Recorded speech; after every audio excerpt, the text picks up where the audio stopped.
Yes, sir. It's your boy, Zoda Session Podcast. I'm here with one of the guys, founder of Moor's Beer. Check 1 2. Check. Check 1 2. How we doing today, boss? I'm at peace, fam. Yeah? Glad to be with you. It's the first time that I got a chance to do this. We've been watching this for like 2 years now. Yeah. We've been cooking on this, manifesting this. On these mics and do our thing, you know what I mean? Yeah. Damon Patton, co-founder and CEO of Moor's Brewing Company, Chicago, Illinois. We are Chicago's black-owned beer. That's right. Black-owned beer. Now, you're not the first black-owned beer in Chicago, are you? We are not, bro. First black-owned beer in Chicago. They've come and gone, if I'm not mistaken. But we're the largest. You're the largest. Talking shit. I mean, I really, let's just jump right into it because the name is so overpowering. It hits you like a train. Yeah, it's supposed to. That's what's you know what I'm saying. It hits you in the chest. It hits you in the chest. Talk to me. I can't take credit for it. My business partner, co-founder, and CFO Jamal Johnson named the company Moors. I wanted to call the company White Tears. Really? I thought it was hilarious. White Tears? I thought it was hilarious, dude. Like, you drinking White Tears? I thought that would be Jamal was like, man, do you want to sell one can of beer, nigga? Right. So we thought about it for a few more days, and he called me up at like 3 o'clock, 4 o'clock in the morning. I was like, I got it. Like, what's up? No. He's like, we don't call it Moors.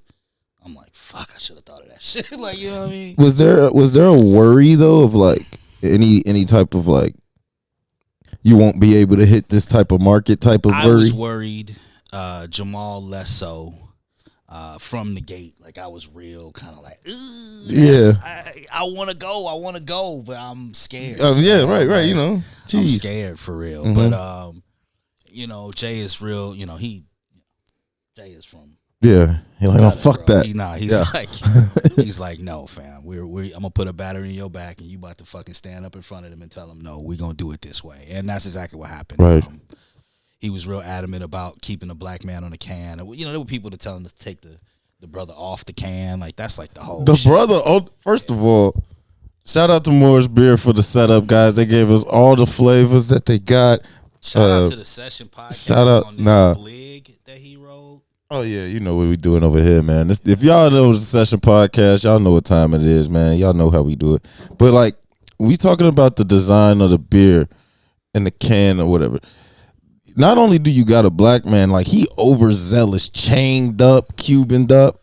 So that is a 16th century painting by a Dutch painter by the name of Hendrik Hirschop. The painting is called The African King Caspar. It's hanging in Munich, Germany, in one of the museums out there. But it's supposed to depict the Moorish king that gave Jesus the frankincense and myrrh in the manger story. Really? We found him. We thought it was cool as hell, so we got him photoshopped up. We added the chains. And added the fat gold ring and the crown and all of that. Check us out on moorsbeer.com. Yeah, I'll get a picture put up there so we can fully see on the screen. Yeah, I'm gonna pop it up there for you guys, and we can get that really seen on there. That's how we do it. But the iconography everybody really loves. We wanted to lean into the historical aspect of the Moors, and we're looking for some Moorish paintings. My brother found that one, thought it was dope. It looked like your cousin, looked like my cousin. Yeah. So now you say that was hanging in Munich, Germany. Yeah, I think it's in Germany right now. It's a Dutch painting. But the Puerto Ricans just celebrated like Dia de los Reyes, so that's the Reyes de Majos, the magics, some shit like that. It was supposed to be like the three kings that bought Jesus, the three kings was probably some Moors. Yeah, well, one of them was. Okay. That's probably how they figured out where to go, truthfully. Right. Like, he was probably leading them to where they were going. Right, yeah. They were following the North Star, though. I think that's how the story goes. Yeah, right. I understand. And interesting. And it almost seems that this is just from my own personal knowledge that when you go to finding out about the Moors, everybody around the world seems to know about them, but us in America, it's like we're late onto the fact that they come exist. On, man. Like, we doing that already. We gonna go there already. Like, we are so behind. They're not going to. The people that colonize you are not going to liberate you. Yeah, of course. So, and the victors write the history books. They write his story. I mean, And we did that. We ruled for a while, and then they came and whitewashed all that shit. Yeah. It's like now, they wonder why there's oranges in Sevilla. So, opposed from Moor's beer, the name, the design, what kind of got you into beer? What made you decide to turn the corner and say, "Hey, I want to brew my own alcohol"? I mean, I always drank beer, bro. Like you used to Dude. Pardon self. I'm acting like I ain't done this before, but always drank beer. Always been a beer guy. Kind of preferred it because we smoke. So for me, I grew up with a 40 and a blunt. That's all she really wants, and we was doing Phillies and 40s, So right. Beer and weed always kind of went together. So it was always weed around. I'm 48, so it's another thing. Like it's different for me. Right. You're a little younger than me. So you got a dub on me. Yes, it's it's cool. all good. So that's why I rock with you though. You keep me relevant. Peace, God. Yeah, peace. But no, yeah. So, I was down there in South Florida. COVID hit. Kind of harpooned my little consultation business with bars, restaurants, and hotels. Ended up as an Uber driver, delivering beer for one of these deliveries I had, and it went to a villa out there in South Beach, big villa. This is like March 2020, like right after maybe April 2020. Right in the thick of it. Yeah, right. Shit was shutting down exactly. and all that. So, everything was shut down, but Miami was still open. Yeah. So yeah, man, we took this about 15 cases of beer to this big villa, like on South Beach, and Mid Beach, really. And first thing I see is a topless black girl run across this big ass. I mean, we pulling up to a $25-30 million villa. I know what so you know. I'm already like, okay, I'm thinking we going to a yoga toga party or something when I pick up all of this Bud Light and Natural Ice and all this other stuff. But yeah, it was like 20 black couples. So we're emptying out the trunk, and I'm taking the stuff in the kitchen with this dude, and I just asked buddy, I'm like, excuse me, like, is all this beer for y'all? Because I don't see no brown liquor nowhere. Like, it's just all beer, really. Right. And they having a pool party in the back. Like I guess they just got in there or some shit. I don't know, and maybe I was just the beer delivery. Maybe they had liquor coming later. But when I got there, it was nothing but beer. And it just struck me as odd, bro. Yeah. Like, I never really been no to a Hennessy, pool party. no exactly. tequila, like, right, no right. liquor, really. So, Okay. That would strike me as odd as well. Exactly. So I was like, yo, and he looked at me and was like, I asked him, is all this beer for y'all? And he was like, yeah, dude. Like, you know what I mean? And like, I'm like, all right, my bad. That's kind of wild. Yeah, obviously. So we go grab a couple more cases and we come back, and I'm like, man, let me just, where y'all from? And he's like, we from Louisville, Kentucky. I think it was Louisville or Lexington. I can't remember now. One or the other. Yeah. He was from Kentucky though. And it just struck me like, man, maybe maybe this is a faction of blackness I don't know about yet. Like, maybe it's a bunch of black people out there in Kentucky drinking beer. Just drinking beer. Yeah, exactly. Okay. And maybe it was just, so I drove away from that experience, and I was thinking to myself, man, maybe we should, be looking into beer and shit. Yeah. Maybe we missing the market that we don't think that we I even went to in. The crib. I grabbed a St. Pauli girl out the fridge. You ever see St. Pauli girl? Nah. So it's a German lager. Okay. It's got like a big titty white woman in a bustier, like the Dutch outfit. Okay, I think then maybe I have probably seen that. Yeah, I probably have seen that. I know what you're talking about, Dan. And I'm looking at it, whatever. And, I just think to myself, I never seen a black man on a beer can, whatever, right? Facts. Call up Big J, and Jamal was like, "Man, it's gotta be a reason why ain't no, you know what I mean? Like, no black people in beer, like." So we kind of, chased it down, went down the rabbit hole for a good 2-3 days before we just determined that kind of like the spirits world had representation, the wine world had representation from our community, and the beer world had just gotten like just passed up. I mean, I don't know if it was just a prohibition. I don't know. I really don't know. But there's only like 85 or 86 black-owned breweries in the U.S. It's like 9,632 in the United States. 85, 86 are black-owned. So that's like not even, yeah, way less, Yeah, that's crazy. So do you think that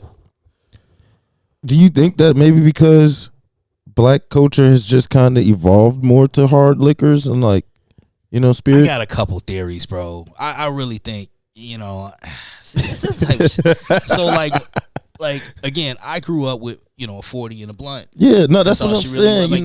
like, LL past the Heineken and mind your, you know what I mean? Like, I grew up with beer in hip hop, like, and then they let us in the club, and we could buy Grey Goose, and we could buy, Ace of Spades, and not only did they let us in, and then we stigmatized the beer drinker on the stoop.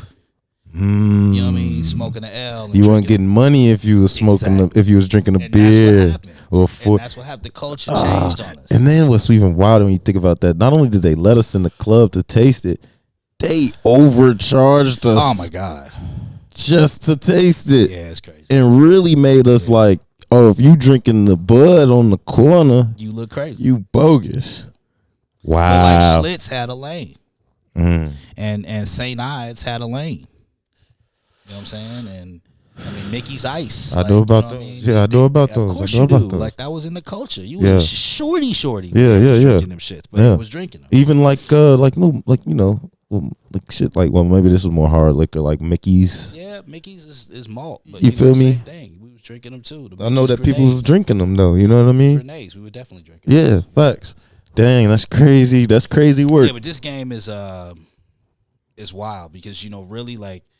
We've been really embraced, bro. I mean, we came out super black, like that's what I'm. That's why I'm like swinging. Like, that's why I'm intrigued. Yeah, like, yo, you breaking barriers just out the gate. Yeah. The name, the logo. Yeah, you literally disrupting, and it's doing well, and it tastes good. I've had some. Let's taste some here.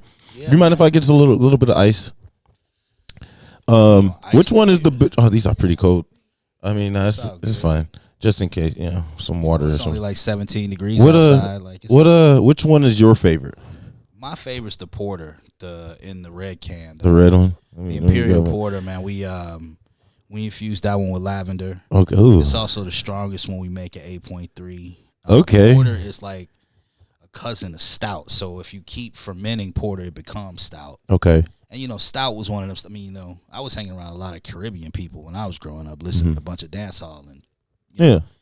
So they was drinking stout. Okay. So when we were coming to making a dark beer, I didn't want to make a stout, man, because Guinness was my shit, and I was just like, if I make something dark, it's gonna remind me of Guinness. So I wanted to kind of, make something that was what I thought was better than Guinness. Yeah. Put your spin on the motherfucker. And then you find out Guinness got like pig hoof in it, not like. Word! It's not. It's halal. It's haram. It's haram, bro. That's crazy. There's some ingredients in there that we don't rock with. So yeah, I mean, we make sure that our stuff had something that went well with cocoa notes and went well with like burnt espresso notes that you're gonna find in naturally in porter. Word. And lavender was a nice compliment for that. I wanted an herbaceous.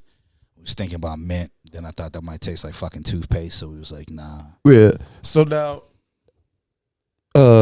is there a certain way to pour this? Yes, straight down. Straight down? Yeah, I like an aggressive pour. So, all right, let's put it like this. Zoe, it's either in the glass or it's in your ass, okay? So it's naturally carbonated. You want to release those gases. Stop pouring before you spill it all over your table. It's aggressive. It's angry. Yeah, it's aggressive. I wish I could get that on the camera. Yeah, it's all good. But no, like I said, like I like to pour. See, people be like, "Oh, I don't like beer because it, makes me belch. It makes me fart." That's because you don't know how to pour it. Like, you know what I mean? You pour it down so that you release the gases in the glass, and then you could drink 2 or 3 of them without all of that. So, So now, why does it ferment like this, like bubble up? Is that just from the fermentation? Yeah, man. That's the gases releasing from the can into the glass. So that's either gonna think about the glass as your stomach. Like that would happen in your stomach, and that's why you belch when you drinking beer. That's why you fart when you drinking beer. Perfect. Were you always like a beer fan, like a student of beer, or did you learn this skill later in life and like really studied it? Nah, man. I can't act like I was just a drunk. You know what I mean? Type beat. Yeah, I just really wanted to check out beer. It was like what was kind of introduced to me in the culture. And so I kind of went off the deep end a little bit, though. I mean, I preferred German and Belgian styles from an early age. I got a chance to go to Barcelona for a school year abroad. So I drank a lot of Guinness while I was over there, and then I came back and everybody was drinking, 40s of OE and Mickey's, and I was just like, yeah, I need something else, This is really tasty. Yeah, bro. I try to. I could drink my this toe shit. in that one, bro. Like that. No, this is tasty. It's an 8.3, fam. You have 2 of those, you're gonna feel it. Yeah. And now my problem with beer is just feeling like a heavy stomach, and the what I always hear is that beer has a lot of calories in it.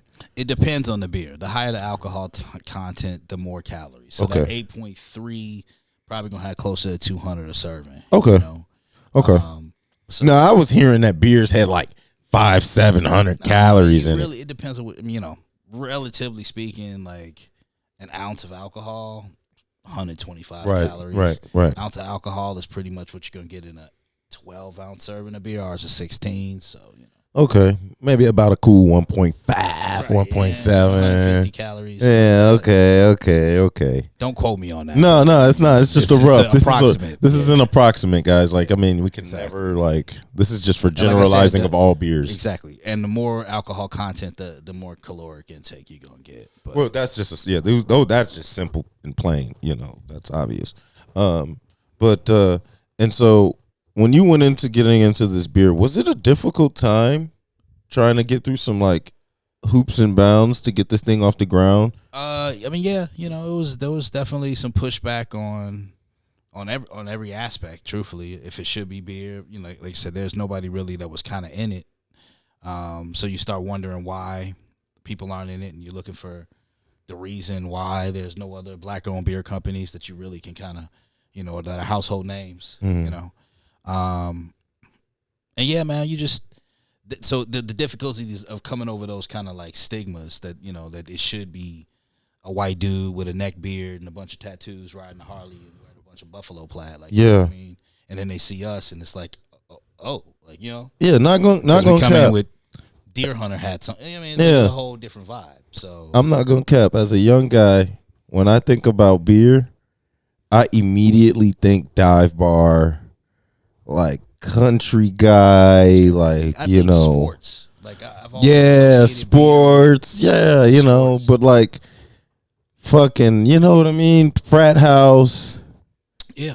You don't really think about it too much in our culture. Like, I don't think about it, like, when I think of goddamn Casamigos or right. You know what I'm saying? But your dad didn't drink beer? My dad drank beer. Your granddad drank beer? My granddad drank beer and then he quit. But my dad, I remember him drinking beer. It's been in the culture for as long as I can remember. It's just really weird that it kind of got out the culture almost to me. Yeah. Yeah, that's weird. Yeah, and you know what? Another jewel I give you, it was invented. People always think it was invented by the Belgians, by the Germans. It was invented by Sumerian women. So it was invented by black women. Really? It's in the tablets? Yeah, bro. The oldest recipe they can find is like 6,000 years ago from ancient Sumeria. And it was part of like a ritual that the women would do with the men before they got married. So they did a bunch of things. They drink. They did a bunch of stuff for like 30 days before the wedding. You know what I mean? And one of the things was they made their husband this fermented drink. It wasn't as, probably this, right? As strong. Right. We figured out the science behind it. Right. But it was they got a tablet with the first beer recipe ever recorded is from ancient Sumeria, and everybody was black back then. Yeah, and it was a woman. We were not in the kitchen making that. That was the women were. So the inventor of beer are black women. So every time a black woman tells me she doesn't drink it, I always it's always like, okay, but you made it though. Like what's the beef? Yeah. Interesting. But they'll drink the spirits, bro. Now talk to me about that, because the wine. Like, do you have the esoteric knowledge of the spirits? Because I hear a lot of things. I'm the beer man. Ask the spirits guy about the spirits. Yeah, so then I would have taken then that beer is probably the more natural approach that we should take if we're gonna drink. I just feel like it's more water based than anything. I mean, that's I don't want to drink it because I got to use the bathroom. I just be looking at people like, but I mean, like, why is that bad? Yeah. Like, you know what I mean? Like, why is that something you don't want to do? So yeah, Okay. I look at it as a healthier alternative. It's the beverage of moderation. If you really, you know what I mean? Oh, I started learning that a lot of drinks and stuff that we do drink have additives in them. Mm-hmm. They're that not was as another pure. thing when you start making your own stuff, and that's 5 ingredients. Like, you know what I mean? Okay. Yeah, I heard that. I heard from someone on this was like a TikTok person who's like a nanny of a billionaire family. Yeah. And she said that their family's rule for grocery shopping was you can't buy anything with more than 4 ingredients. Yeah, I mean that's so hearing that has 5 ingredients, I'm like, okay. The fifth is the lavender, like, right? You know what I mean? okay. It's right. like we're not rocking with, and I mean whatever people do, whatever they do. There's a lot of good beer out there with more than 5 ingredients. That's just not your approach. Not what we're trying to do. Yeah, correct. Now, what was the initial? I guess, intake from customers when you first dropped? I mean, bro, we bought a 30 barrel of the session ale, which is 330, 50, something like that, cases. And I just remember driving away from that brewery in Indiana with a U-Haul truck and, whatever, 4 or 5 pallets of beer in the back. And it's just scared as hell, bro. Like, leaving out the can is smooth. Just, not knowing how it would do. Yeah, exactly. Like, and thinking to myself, if it didn't work, me and the boys got beer for the summer. right. Well, we can try to push it somehow, right. We sold out that first batch in 5, maybe 6 days, something like that. And it's just been demand based ever since, bro. Okay. Straight up. Now, this is I don't know if we can, but what is the white people? What was their reception? Your beer? They have been very receptive, man. I think it's because we're unapologetically black. Okay. But I don't know. I just know it's been the industry in general really surprised me, man. The beer industry, like, we didn't know anybody that owned beer companies. Like, we were coming in thinking that everyone was going to be anti, and at least I approached it like that. I was a little more like, I was shocked that the industry embraced us like it did for real, man. Like people were just helping, like from jump. It wasn't really like the resistance that I thought I was gonna get. That you would expect. Yeah. Right. No, I don't. We all competing, and it was just great to see.